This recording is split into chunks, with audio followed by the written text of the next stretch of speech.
Baby Toby. Baby Toby. Good morning, Tonga. Good morning!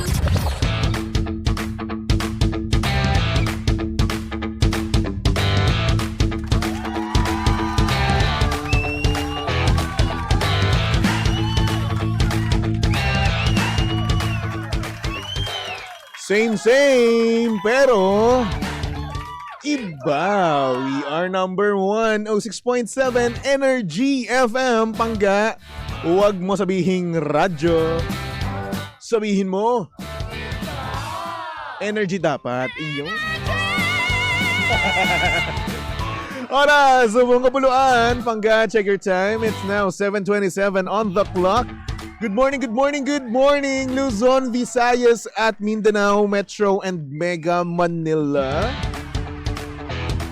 Yan at syempre, good morning din sa mga papadrivers natin dyan. Hello po sa inyo lahat. Good morning. Sana naman walang nagpa-bad trip sa inyo, no? At sana rin naman, no? Para sa mga pangga natin dyan na talaga nga namang hindi pa kumakain ng breakfast, sana may baon kayo, di ba? At para naman sa mga pangga natin dyan late, kumilos na kayo?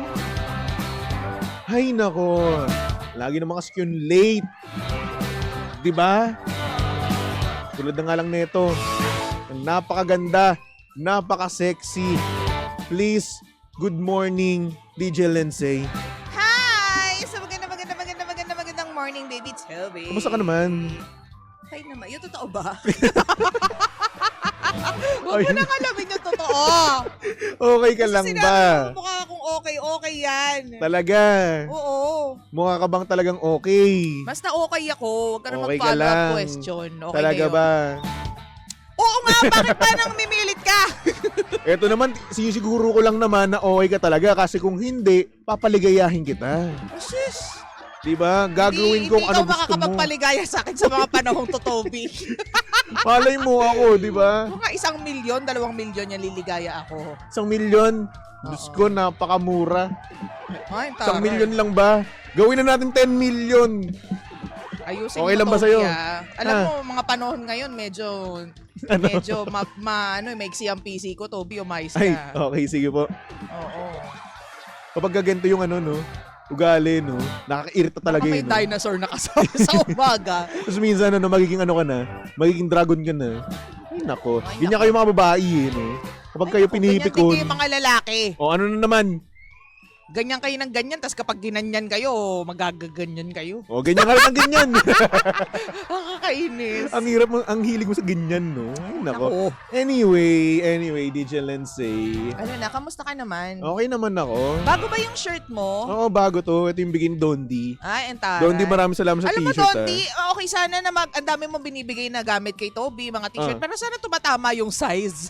Hindi kasi oversize kasi to. Bakit nga kasi Sadya oversize palagi? Sadya yan. Ito na uso ngayon. Oversize naman yan. Anong size niyan?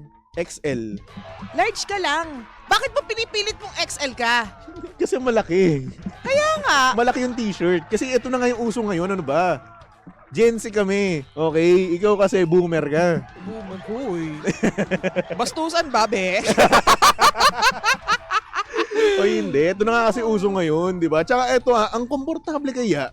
Oo nga. Kapag oversize yung t-shirt mo, no, pwedeng makagalaw ka ng sobra-sobra, hindi yung masyadong fit na fit sa'yo. Pero parang bumalik ka sa panahon ni na Andrew nung unang unang mga Yun na kasi dekada. nang uso ngayon. Talaga ba? Pag nakita mo nga yung ibang ibang mga Gen Z ngayon sobrang loose Hindi so... Ano naman? Ayoko na mag-comment. Bakit ba ako nakikialam? May forma mo yan. Balang basagan ng trip. Oo nga naman. Tsaka kami mga bata, eto yung gusto namin. Kayo kasi mga matatanda, iba gusto nyo. Alam nyo kasi kami mga nakakatanda, alam namin kung ano yung maganda tingnan. Bleh? Maganda tingnan sa mata. Oo na, sige na. Sige na. Tama ka na. Kita mo yung Oo. fashion ko. Hindi na ba isara yung botones? O bakit hindi masara? Kasi ano? tiyan ko. Ba't malaki tiyan mo? Gain some weight like during the holidays. Charot. Oo nga naman. Masarap nga naman kasi talaga yung kainan, di ba? During the holidays. Holidays. Kaya naman shoutout sa mga pangganan diyang hindi pa rin nakaget over, no? Na hanggang ngayon malaki pa rin yung kanilang tiyan dahil nga naman sa luto ng kanilang nanay. Unang asawa. kamag-anak, Yes. diba? Ang sarap-sarap nga naman. Anyway, DJ Lensei, pag-usapan na natin yung ating sender nga kanina, no? Sige, ikaw. Eto, di wag na. Sabi ko, ikaw bahala. Ayaw na ayaw, pilit na. Ikaw nga bahala. O, wag na. Kung anong pag-uusapan natin. Wag na, Ikaw hindi na, bahala. hindi na. Wala na, ayoko na, tampo na ako. Di, bahala ka rin. Uy, grabe. Suyuin mo naman ako. Ay, naku, hindi tayo manuyo for today's video. Alam mo, wala na kang sumusuyo saan pag nagtatampo ako, eh. Alam mo, Toby, wag mo nga ako pinapaandara ng mga ganyan mo dahil alam kong meron. Anong meron? O sige na, ano ba yung Wala problema nga mo na yan? Eto nga, yung ating sender nga, no? Yung sender natin kasi, ang nangyayari sa kanya, meron siyang greatest love. Ay, Tapos may aray. jowa siya ngayon. Ay, oh. Tapos ngayon, ang sabi niya, no, Haba ng hair. isang chat lang daw nung kanyang greatest love Ay, ay iiwan niya daw tong jowa niya ngayon. 'Di ba? Ay, ano yan? Yun nga, panakipbutas lang yung kanyang jowa ngayon. Ay, So ngayon, ang tanong ko sa'yo, ikaw ba, may greatest love ka ba? Or kung meron mang bumalik sa'yo, iiwan mo ba itong boyfriend mo ngayon? Hypothetically lang ha. kung Di ko ako'y sina- nasa ganyang Oo, sitwasyon. kung ikaw nasa ganitong sitwasyon, hindi ko sinabing nandito ka ngayon ha. Hindi, just to be clear. Okay? Oo. Baka mamaya kasi maging dragon ka na naman sa akin dito. Hindi Hindi. No. Hindi kasi, well, hindi rin naman natin alam kung ano yung past nila, Tobs. Mm-mm. Kaya parang nakakatakot mag-judge. Mm-mm. Pero kasi hindi tama din na magjowa ka while waiting for somebody. Tama. 'Di ba? Ang sakit naman nun, nang gagamit ka lang ng tao. Panakip-butas, rebound, kumbaga. Nang gagamit ka, manggagamit ka. Uy, wag ka magalit. Ayos ka. Pero yun na nga, ang sakit din naman talaga nun, no? Oo naman. What if ikaw, bilang babae, ikaw yung ginawang panakip-butas? May nangyari na sa akin yan. Ay, we. Oo. Ano feeling? Akala ko ako yung love, tapos nalaman-laman ko may nabuntis siya. At ang masama mo dito, hindi niya kamukha yung bata. Oh, Oo. patay Hindi niya tayo kamukha dyan. As in, parang black American yung bata. Wow. Eh, hindi naman siya maitim. Filipino siya, ganun. Tapos yung nanay, Pinoy na Pinoy. Hindi, as in talagang hindi sa kanya. Okay. Tapos gulong-gulo ako. Sabi ko, akala ko, mahal mo ko. I thought it was true love. Ganyan. Paano ka Tapos nakamove on nararamdaman- sa ganun? Wala. Tinurn off ko lang yung form. Turn off ko lang yung feelings. Kasi hindi Ah. hindi tayo pwede magpa-apekto ng malala Actually, sa kanya. dapat, no? At saka ang lakas ng hangin ng electric pan mong maliit. Narinig mo ba? ko. Oo. Eh, ang init kasi. Rinig na dinig ko. Alam nyo talaga, no? Kapag big time talaga yung yung isang tao, no? May electric pan na maliit na ginagamit. Hindi ba diba? pwedeng init-init lang? Big time agad, Toby. Ganun yung mga nakikita ang big time eh. Kapag init na init, no? Yung iba kasi, pamaypay lang. Ay, naku, Diba? Ikaw, bigay lang to. eto na. Thank you so much, Bingo Mm, Plus. mm. Hindi, pero going back, So, diba, ako nag-move on lang ako agad. Parang gusto ko siya tunangin, paano mo nagawa yan sa akin? mm-mm. Pero parang, naisip ko naman din ng time na yun na wala na ring rason para tanungin ko siya. Kasi, Mm-mm. yung moment na yun, Mm. that speaks for itself. Okay. Hindi mo na kailangan hingyan pa ng solusyon, ng explanation, hindi mo na Mm-mm. kailangan hingyan pa ng validation. Mm-mm. Parang insulto na yun sa'yo eh. Oo, tama ka dyan. Diba? At the same time, no, parang habang kayo pa, nababastos ka. Ayun Diba? nga, Kasi exactly. isipin mo, no, yung taong ine-effortan mo, True. ginagawa mo ang lahat para paligayahin I siya, love diba? youhan kayo. I love youhan, di ba? Tapos, dumadalaw ka sa pamilya niya, pupunta siya sa pamilya mo. Tapos, May time. bibigyan ka pa ng assurance, no? Sabihin, hindi ko talaga Ikaw gusto ko. true. Mahal na mahal kita. Diba? Tapos, malalaman mo na may nabuntis siya ang iba. Tapos meron pang greatest love. No? Diba? So, Grabe naman yung ganun. kasi tingnan mo, Ubia, kapag binigyan mo pa ng explanation yan, magsisinungaling lang naman yan. Oo. Lulusot lang naman yan. Mm-mm. Eh, hindi mo na kailangan gawin yan kasi yun na yun eh. Yun na explanation eh. Tama. Na meron siyang, paano naman siya masisisi na hindi ko naman anak yan or paano naman sasabihin na anak mo to, ganyan. Mm-mm. Kung wala talagang nangyayari sa kanila, Tama. ibig sabihin, habang hindi ka nakatingin, may ginagawa siyang hocus-pocus. Ayun na yun. Oo. Ang sakit pa naman. Ikaw din. ba? Ano? Naging panakip-butas ka na ba? Hindi. Never. Never pa. Edi good for you. Kasi- Sana hindi mo maramdaman yung sakit. Ay, ayoko rin naman talaga. Kasi una sa lahat, pag nagmahal ako, mahal na mahal ko talaga siya. Gagawin ko ang lahat para sa kanya mapaligaya siya, di ba? Oo. At siguro kapag dumating yung panahon na nagawa man sa akin yun, no, wala akong pakialam. Sige, kumbaga, ano na lang yun, sige, go ahead, no, at least naramdaman ko siya, di ba? At experience na lang din naman talaga. Mm-mm. And at the same time, matututo rin naman talaga ako dun. Pero, Yun yung mahalaga dun. ayun nga, basta wag tayong tumulad sa sender mo. Mm-mm. Sa nag-message sa'yo kasi hindi magandang experience yun for a person. Tama, di ba? Tsaka eto what if ikaw naman yung ginawang panakip butas, di ba? Mm-mm. So ano lang mararamdaman mo, di ba? What if etong greatest love mo, no, bumalik sa'yo, no? Tapos i-PM ka or whatsoever, di ba? Tapos ang mangyayari, ikaw naman yung ginawang panakip butas. True. Di ba? Di masakit yun, no? Oo. Tapos pipiliin mo pa, maging kabit na lang ako. Sige, okay lang. Sakit din nun eh. Dapat hindi gano'n. Diba? Minsan yung sobrang pagmamahal natin sa tao ang dahilan kung bakit tayo napapahamak. Tama. Diba? Kapag kasi mahal mo yung isang tao, gagawin mo talaga kung ano-ano yung gusto mo no? Kung ano talaga yung iniisip mo na dapat mong gawin, gagawin mo talaga yan. Kung ano yung magpapaligaya sa'yo lang, kahit may natatapakan ka ng iba. Yes. So, wag tayo maging selfish. Kung hindi pa nakaka-move on sa greatest love, ang payo ko lang dyan, wag munang mag-commit sa iba. Tama, wag magjowa. Diyos ko, wag Diba? mapaglandian. Ang tokwa. Diba? Kabisaduhin mo muna yung sarili mo. Maging masaya ka on your own. Huwag ka mandamay ng iba. Alam mo, ito para sa na-realize ko, no, since matagal na nga akong single, no, na-realize ko na pwede rin pala ako mag-enjoy mag-isa. O pwede akong pumunta ng ibang lugar, pwede akong pumunta ng ibang mall, di ba? Birthday ko ako mag-isa noon, pumunta ako sa museum. Kaya nga. Ang sarap sa feeling. Kaya nga. O, di ba? Until ma-realize mo na, ay, teka, parang gusto ko na palang magkaroon ng jowa. Di ba? So, there, magjowa ka na. Pero yung tipong alam mo na hindi ka pa moved on, may bagahe ka pang dinadala from your past relationship, huwag ka munang, 'di ba, sumakmal ng ibang tao para lang for your own pleasure. Lalong-lalo na yung lalaki or babae na talagang nga namang solid magmahal, no? Totoo. Diyos ko, nakakaawa yung mga ganun. Oo, totoo yun. Yung sobrang solid ka magmahal, no? Todo effort ka talaga, 'di ba? Pupuntahan mo kahit saan or hindi naman kaya gagawin mo lahat para mapaligaya siya, 'di ba?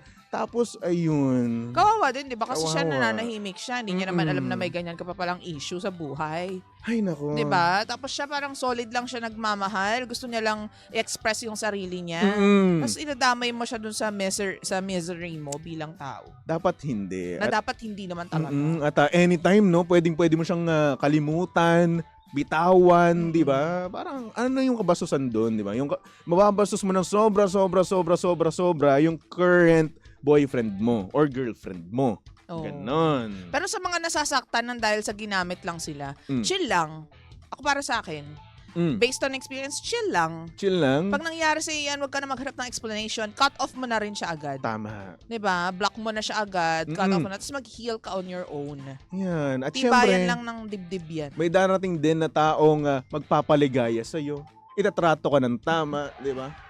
At pag nangyari yan, make sure na wala na siyang greatest love din. Oh, greatest love. Tanungin mo siya, naka-move on ka na ba? Wala ka na bang ibang issue sa buhay? Minsan kasi mahirap din kasi magtanong eh. Sasabihin lang yan, lulusot lang yan eh. Sabi niya, oo naman, naka-move on na ako. Wala na akong feelings Kasi kilig dun. na kilig din siya at the moment Oo, sa'yo, di ba? Kasi diba? beginning ng relationship. Pero once na bumalik na naman yung taong yan, ay naku, wala na, ang rupok-rupok mo na naman. Dapat madali lang kausap ang mga tao eh. Di ba? Kapag halimbawa, bumalik yung greatest love, tapos nakita mo na marupok siya dun sa greatest love niya. Di ba, bigyan mo na siya ng pabor, wag mo na siya pahirapan. Sige, magsama na ulit kayong dalawa. Kayong dalawa na lang, nakakahiya naman sa inyo. Diba? Sabi ni Morgan Faxo, lagyan ng asin si girl tapos ibilad sa araw ng isang linggo. Ano kakamyas? Uy, alam mo yung kalamyas? Ano kalinta? Ganun. Di ba, nakakaloka? Para matuyo din. Sabi naman ni Baby Rodriguez, para po sa akin siguro, hindi ko na po babalikan yung past kahit greatest love ko siya, dito ako sa new love na pipilitin kong mag-grow. True. Tama. Pero pangit din naman, I guess, Ate Baby, yung pipilitin mo lang yung sarili mo. Dapat voluntarily, dapat masaya kang ginagawa yung isang bagay. Willingly. Although, nagigets ko naman na minsan, natuturuan kasi ang puso at ang isip na magmahal, di ba? So, there. Naiintindihan ko rin naman yun. Ikaw ba? Nagmula ka na ba from zero? Wala ka talagang feelings tapos nag-grow siya? Dati nung high school ka pa. High school? Ayaw nga pala, di ka nga pala malandi nun. High school, be? Di ka nga pala malandi nung high school ka. College. Hindi, wala akong ganun. Wala, talagang pinaproject mo lang talaga, no? Oo. Ay, Sila yung zero love towards me. Tapos Oo. natutunan na lang na, siniiwan din ako. Kasi pinipilit ko eh. Kaya ang tama. moral nito ay huwag niyong pipilitin. Kasi meron naman talaga nakatadhana para sa inyo. Tama ka dyan. Yung tao magpapaligaya, magpapasaya, at mag-iiwan sa'yo ng hiki.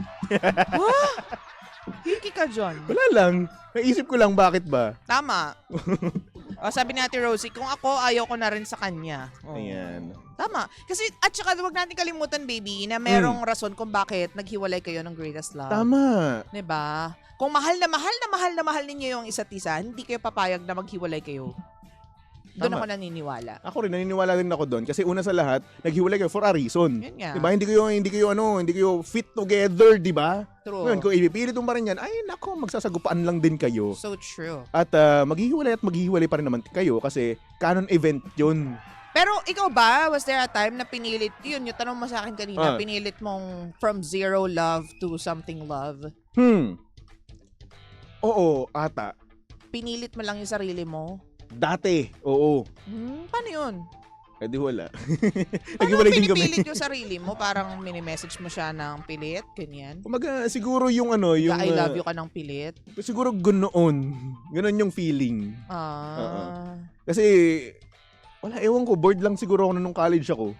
Bored ka? Oo, college pa ako noon. Ang tagal na noon, Diyos ko. Ilang years na yun? 10 years ago? Mga ganon. So anyway, yun. Bored ka lang Oo. sa mamo. O hindi naman. Ito naman. Bata pa ako noon. Pero hindi mo siya natutunang mahalin? Hindi. Hindi talaga. Kasi naghiwalay din talaga kami noon. Ilang 2 months lang ata kami noon. Ganun. Okay. Tapos hindi ko siya consider din bilang jowa. Oo, hindi mo kinakount. Oo. Oo, hindi ka counted, be. Siguro MU lang ganun. Oo. Pero pagpasalamat mo na rin na may mga ganyan sa buhay mo, di ba? At least na-experience ko yun. Alam ko na yung feeling, no? Oo. At hindi na dapat natin pinupush yung sarili natin sa taong hindi naman talaga natin gusto at hindi tayo gusto. Oo naman, kasi we will just be wasting time. Yes, ay nako. Anyway, mga pangga, susunod na napakaganda, napaka-sexy DJ Lindsay para sa programang Lihim ng Liham. And of course, nasa mapat na kalandian, ang hot baby boy ng radyo. Walang iba kung hindi si Baby Toby. At syempre, si Baby Toby ay pwede mong stalk at i-follow sa lahat ng kanyang social media accounts. Hanapin nyo lang, Baby Toby 1067. Okay? So, for our next song, here's a song from Shamrock titled Pagkakataon. Dito lang yan sa estasyong same, pero iba. We are number 106.7 Energy FM. Panggaw, wag mo sabihing radyo. Sabihin mo,